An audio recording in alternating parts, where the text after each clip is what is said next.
Shalom. First and foremost, I want to give all praises, glory, and honor to Yahweh Bahashem, Yahweh Shai, Bahashem Rachak. Double honors to my apostles and elders at Great Millstone who rule and teach well, and peace and blessings to the elect. Shalom. Okay, so I want to get into a lesson starting off in Revelation, the 11th chapter and the 14th verse. So Lord willing, this is an edifying lesson to the elect. So I'll go ahead and I'll get straight into it. This is Revelation chapter 11 and verse 14. The second woe is past. That's right. It says the second woe is past. And the second woe is speaking about World War II. Okay, we understand that World War II has already passed. Okay, continuing on. And behold, the third woe coming quickly. That's right. It says, and behold, the third woe coming quickly. And we understand that the third woe is speaking about World War III. Okay, that's the third woe. And we see that we're currently in the beginning stages of World War III. Okay, so we're seeing these tensions escalating amongst these nations on the earth. Okay, you're seeing the recent conflict that's been going on between the U.S. and Iran. You see that they recently had failed peace talks after 21 hours. Okay, and you see that the U.S. is preparing for a naval blockade starting on April the 13th. Okay, and it also was threats of warnings, I should say, of possible new military strikes from the U.S. on Iran. Okay, and Iran was also speaking about how there's not going to be any more peace talks planned, man. Okay, so we're seeing these tensions arising. Okay, we understand that it's going to escalate. It's going to get a lot worse heading into the time of Jacob's trouble. Okay, but we know that we're in the beginning stages of World War III right now, man. Okay, so let me go ahead and get what else I had to show you how this next World War III, the third woe, will be fought. I'll continue on, and I'll get this in Isaiah, the 9th chapter and the 5th verse. This is Isaiah chapter 9 and verse 5. For every battle of the warrior is with confused noise and garments wrote in blood. That's right. We know in ancient world battles, it was swords being used, shields being used, men screaming, ligaments being cut off, blood going all over the place. These are the things that was going on with ancient world battles. Okay, continuing on. But this shall be with burning and fuel of fire. So how is it that this next World War III, the third woe, will be with burning and fuel of fire? Because we know that it's going to be missiles that's going to be used during this next World War. Okay, World War III, the third woe. Okay, it's going to be missiles that's capable of going from one continent to another, man. Okay, and we know that this place, America, which is Babylon the Great, will be completely destroyed during World War III, the third woe. We know that it's going to be 200 million warheads that's going to hit America, which is Babylon the Great, during World War III, the third woe. Okay, we understand that it's prophecy. Okay, it's going to happen. So let me go ahead and I'll get what else I had. All right. I'm going to get this in Jeremiah, the 50th chapter, and I'm going to start at the 9th verse. This is Jeremiah chapter 50 and verse 9. For lo, I will raise and cause to come up against Babylon an assembly of great nations. Okay, and we know the assembly of great nations is speaking about the former USSR.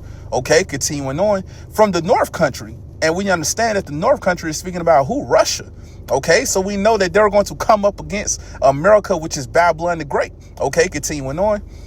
And they shall set themselves in array against her from thence. She shall be taken. That's right, man. So we understand that they're going to collectively come up against America, which is Babylon the Great, to send missiles over here to destroy this place, man. You see that these nations are preparing for war right now, man. You're seeing how Russia is constantly showing their new missiles that they have. Okay, you see these different nations, you know, are showcasing the things that they have, man. We understand that they're preparing for war, man. Okay, continuing on.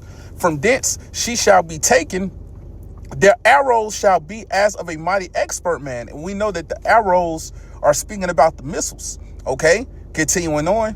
None shall return in vain. That's right. It says none shall return in vain. So we understand that those missiles won't miss, man. Okay, it's going to be 200 million warheads going to hit America, which is Babylon the Great, during World War III, the third woe. And we know that the spirit of the Lord will be on those missiles, man. Okay, they're not going to miss, man. They're going to hit their target, being America, which is Babylon the Great, man. Okay, but we know before this place is destroyed, the sea hip which is the MOTB, has to be made mandatory. Okay, we understand that you won't be able to buy or sell without taking that CHIP, which is the MOTB. But if you take it, you will be destroyed. And we're constantly warning our people, you so-called Negroes, Latinos, Native Americans, which are the Hebrew Israelites, to not take the CHIP, which is the MOTB. If you take it, you will be destroyed. So I'll go ahead and now get what else I had. I'm going to go down to the 25th verse, and I'll go ahead and get straight into it. This is Jeremiah chapter 50 and verse 25. The Lord hath opened his armory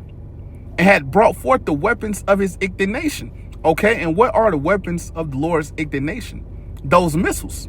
Okay, we understand what the weapons of the Lord's indignation are. Those missiles, as well as concentrated fire that's going to cover the chariots when the Lord return with the innumerable amount of angels and the chariots with him, man. Okay, so I'll continue on.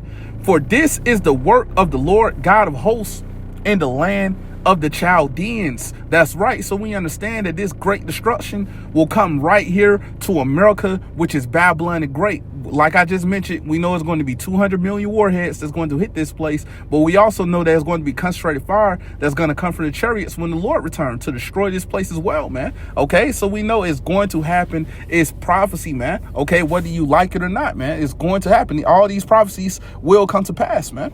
Okay, so let me go ahead and I'll get what else I had. I'll go to Jeremiah, the 51st chapter, and I'll start at the top.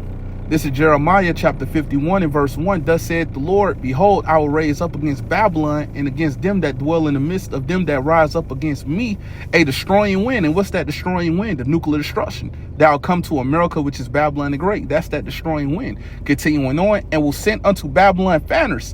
And who are the fanners? These other nations. Okay, those are the fanners that's going to come up against America, okay, which is Babylon the Great. Continuing on, that shall fan her. And how is it that they're going to fan America? By sending missiles. Okay, that's how this place will be fanned, man. Okay, continuing on. Well, I read that again.